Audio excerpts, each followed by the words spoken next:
नावापुरती हळद. सर्व असं मिक्स करून घ्या.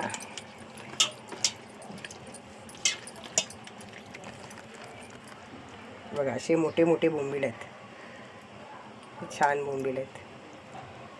बोंबील करायची पण स्टाईल आहे. नाही तर काय काय जण बोंबील करतात ना, ते मग करताना बरोबर करत नाही, मग तुकडे तुकडे तुकडे होतात आणि फ्राय पण बरोबर होत नाही ते बोंबला व्यवस्थित, आणि अख्खे पण येत नाही, मग तुकडे तुकडे, तर मग मजा नाही. आणि बोंबील कसे पाहिजे, कुरकुरीत खायला एकदम छान. कुरकुरीत बोंबील खायला मजाच वेगळी असते. आणि गरमीत तर बोंबील खावेच खावे, कारण ते थंड पण असतात.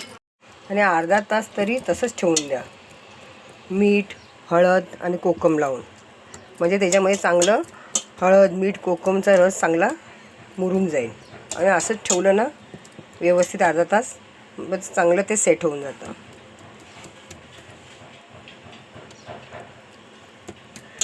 मग नंतर तुम्हाला दाखवते कसे कुरकुरीत बोंबील मी तयार करते तव्यावर टाकून, माझी पद्धत.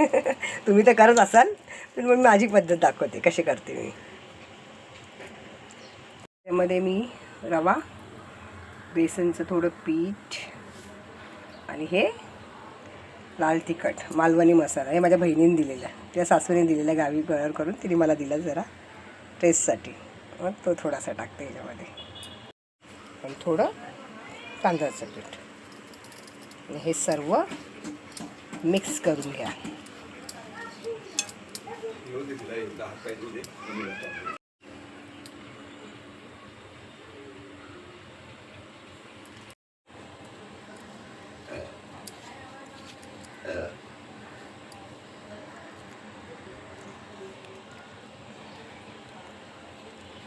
बोंबील छान आहेत, ताजे दिले त्यांनी.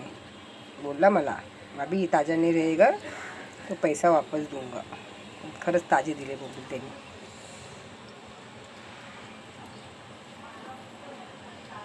ते 2 भाग कापून चांगले घेतले ना, ते व्यवस्थित फ्राय होतात.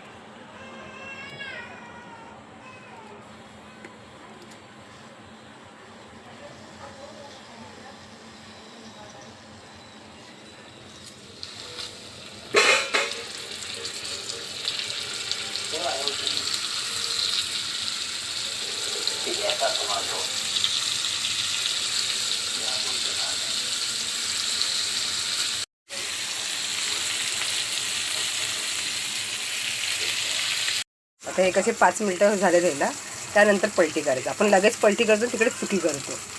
लगेच नाही पलटी करायची, हे 5 मिनटांनी असे पलटी करायचे. बघा बघा,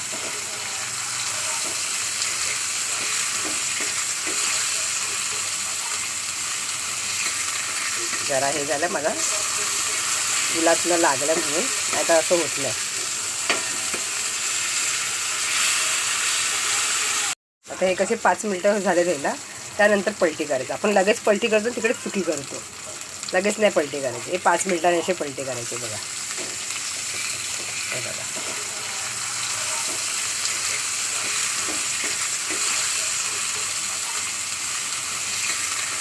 जरा हे झालं मला गुलाबला लागलं म्हणून, आता असं होत नाही.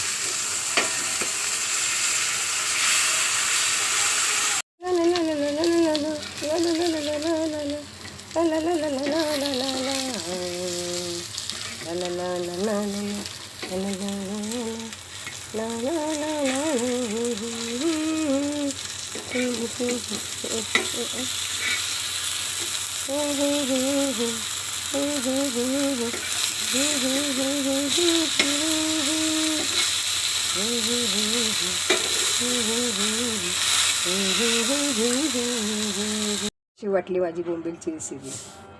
शेअर करा, कमेंट करा, लाईक करा. आणि हे झाले माझी कुरकुरीत बोंबील तयार. कशी वाटली माझी बोंबीलची रेसिपी? शेअर करा, कमेंट करा, लाईक करा.